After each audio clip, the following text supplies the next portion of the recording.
আবার খবরে ভাঙড়, কারণ চালতাবেড়িয়ায় একটা পরিত্যক্ত বাড়িতে বোমা বিস্ফোরণ এবং এই বোমা বিস্ফোরণ অভিযোগ বোমা বাঁধতে গিয়ে মৃত্যু হয়েছে, বোমা বাঁধতে গিয়ে এই বিস্ফোরণ বলেই এখনো পর্যন্ত অভিযোগ।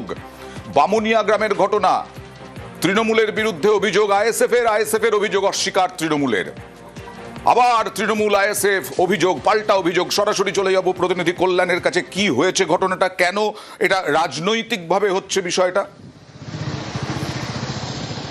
একেবারেই অয়নদা, আজকে সকালে আমরা খবর পাই, স্থানীয় সূত্রে খবর পাই যে এই যে চালতাবেড়িয়া যে এলাকার ঘটনা আমরা বারবার বলছি, সেই এলাকায় যে পরিত্যক্ত একটি ঘর রয়েছে সেখানে বোমা বিস্ফোরণ হয়েছে বলে স্থানীয় বাসিন্দারা দাবি করছে। যে ব্যাপক রাতের অন্ধকারে ব্যাপক আওয়াজ হয়, সেই ঘটনার পর থেকেই কার্যত বিজয়গঞ্জ থানার যে পুলিশ কর্মীরা রয়েছে তারা কিন্তু হচ্ছে তন্ন তন্ন করে এলাকা হচ্ছে সার্চ অপারেশন করে, তারপরেও কোনো জায়গা পাচ্ছিল না। পরে খবর পেয়ে ওই যে জায়গা ঠিক হয় যে এখানে বোমা বাঁধার কাজ চলছিল এবং বিস্ফোরণ ঘটে, সেই জায়গা ইতিমধ্যে পুলিশের পক্ষ থেকে ঘিরে দেওয়া হয়েছে। আর এই ঘটনাকে কেন্দ্র করেই কিন্তু রাজনৈতিক তরজা শুরু হচ্ছে। আইএসএফ এর পক্ষ থেকে দাবি করা হচ্ছে এলাকার যে তৃণমূল নেতৃত্ব রয়েছে তাদের মদতেই রাতের অন্ধকারে এখানে বোমা বাঁধার কাজ চালাচ্ছিল।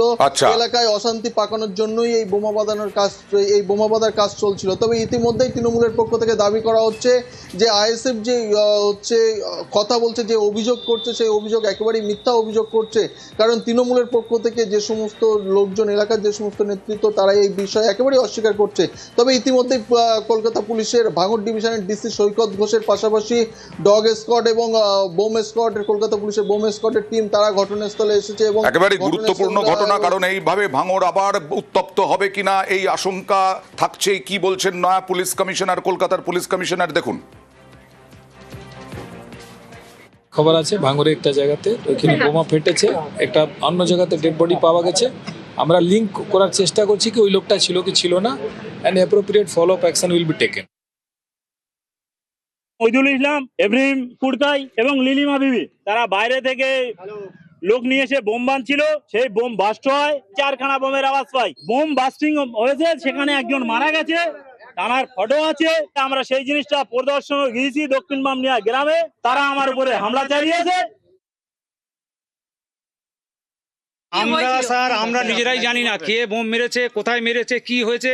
আমরা পাড়ার লোক, আমরা পাড়ার ছেলে, আমরা এখানকার পঞ্চায়েত সদস্য, আমরা জানলাম না।